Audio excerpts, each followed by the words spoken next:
Okay. Jessica, you ready? Yes. Okay. Do it to it? Yeah. All right. Here we go. Well, good morning, everyone. I get to say morning because we're jumping the gun a little bit here. My name is Kevin Donovan. I'm the president of the Muskegon Irish American Society, which governs the Michigan Irish American Hall of Fame. We're glad you're all here. You're very welcome. We're here for the, nobody told me what year this is. I forget now. Pardon? The 9th induction ceremony. Boy, holy smokes. And we continue to grow and try and broaden our reach and get more people in the state interested in participating in our efforts to recognize Irish Americans from throughout the state. I'd like to at this point have any of our Irish American Society board members stand to be recognized.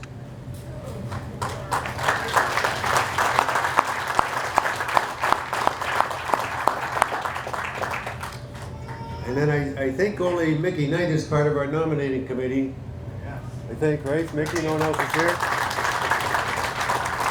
Mickey Knight, along with Mick Lane and Judge Dan Ryan, help us out and are part of the nominating committee that takes place hopefully in April if we have our act together. But usually we have to beat on you guys to get us nominations so we can pick from somebody. So work on that for us. Get people to get us nominations at our website, which I believe you can find at the Michigan Irish American Hall of Fame.org. Is that right, McIntyre? Okay, thank you. All right, and then I would ask that any of our former and sitting inductees would stand to be recognized as well.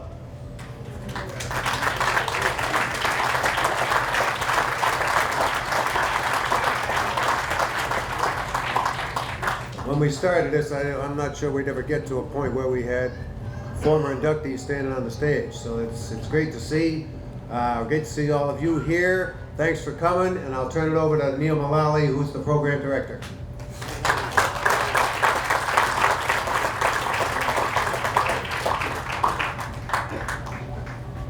Ladies and gentlemen, please recognize Kevin. You know, he is also vice president of the music festival.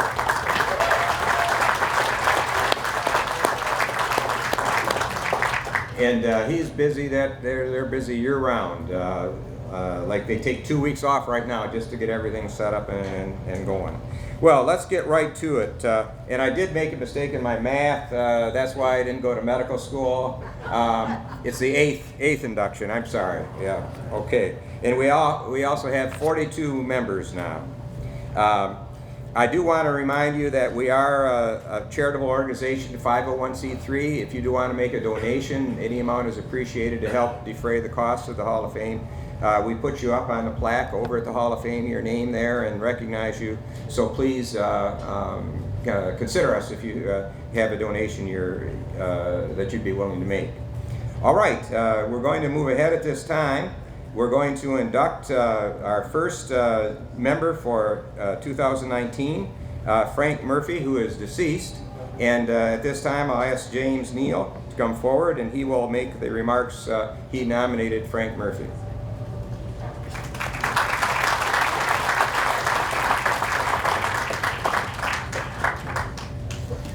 Thank you, Neal. I have really the honor of presenting the 2019 Public Service Award to Lori Muraski, who is representing the Frank Murphy Memorial Museum of Harbor Beach, Michigan. This award is presented in the memory of Frank Murphy, recognizing his remarkable record of public service to both the state of Michigan and on the national level. First, the Irish connections. Frank Murphy's mother originated in County Kilkenny. Frank Murphy's father originated in County Mayo. Like many Irishmen, their families immigrated first to Canada, came across the bridge to Detroit, and then north to Harbor Beach. Frank Murphy was born in 1890 and raised in Harbor Beach, Michigan. You'll recall that Harbor Beach is on Michigan's thumb on Lake Huron. In 1912, he entered U of M, excuse me, as an undergrad, and believe it or not, in 1914, he graduated from U of M Law School. He was a fast learner. Then, unfortunately for him, war intervened, and he enlisted in the U.S. Army in World War I, served in the trenches, and had a commission and was mustered out as a captain. From 1920 to 1923, Frank Murphy served as Assistant U.S. District Attorney in Michigan. From 1923 to 1930, Frank Murphy was a Recorder's Court judge in Detroit, and he had the opportunity to be the presiding judge in the famous Ocean Suite trial. And from 1930 to 1933, Frank Murphy was mayor of Detroit. He helped establish soup kitchens to provide Depression era relief. From 1933 to 1936, he went on the national stage. President FDR appointed him Governor Commissioner of the Philippines. He returned to Michigan in 1937, ran for governor, and served one term as governor in Michigan. He was instrumental then in diffusing the sit-down strike problems and settling the sit-down strike in Detroit and Flint problems with fairness and measured responses. Then, in 1938, President Roosevelt appointed Frank Murphy the Attorney General of Michigan. To the best of my knowledge, he is the only Michigan attorney and native who ever became Attorney General of the United States. Then, in 1940, President Roosevelt appointed Frank Murphy to the U.S. Supreme Court. There had been others, I believe, before him, but no one of his notoriety from Michigan who served on the court. In 1944, Frank Murphy wrote one of the most famous dissents in U.S. Supreme Court history in the case of Korematsu versus the United States. Fred Korematsu was a young Japanese-American citizen. He was of Japanese descent. He was an American citizen who was forced by the United States to leave his home in California and was detained in an internment camp in the Nevada desert. By a 6-3 majority, the justices of the U.S. Supreme Court upheld Korematsu's internment.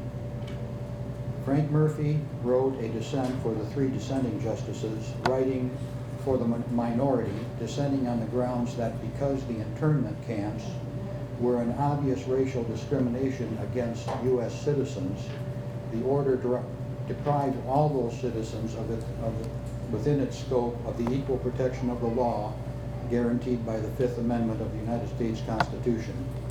In legal circles, this is just commonly referred to as the famous Murphy's dissent.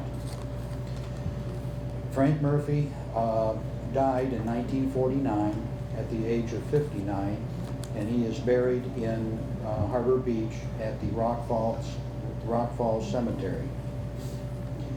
Interestingly, as times change and our sensibilities change, acknowledging the wrongfulness of the internment of Americans of Japanese ancestry, in 1988, President Reagan signed the Civil Liberties Act, providing a presidential apology to all of the attorneys who were interred during World War II.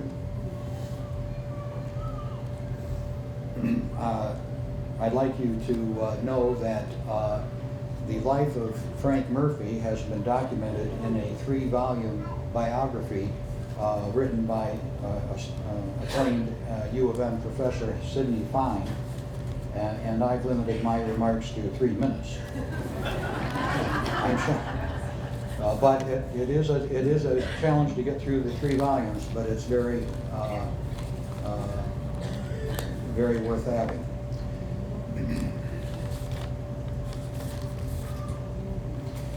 Okay, the work of preserving the memory of Frank Murphy is carried on by a great and the great American, the great accomplishments of this American of Irish descent is carried on by the Harbor Beach Frank Murphy Memorial Museum. So with that as background, I'm delighted to present to Lori Murkowski here on behalf of the museum with the plaque on behalf of the Michigan Irish American Hall of Fame and on behalf of the grateful state of Michigan and all the citizens who benefited from Frank Murphy's public service. Lori.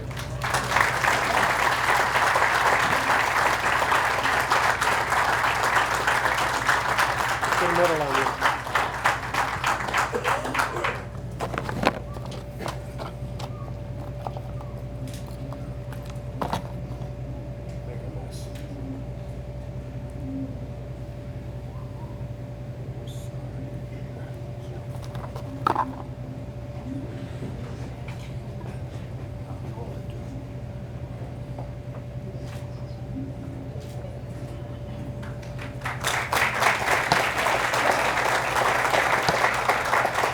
My name is Lori Moreski, and I am a docent at the Frank Murphy Memorial Museum in Harbor Beach.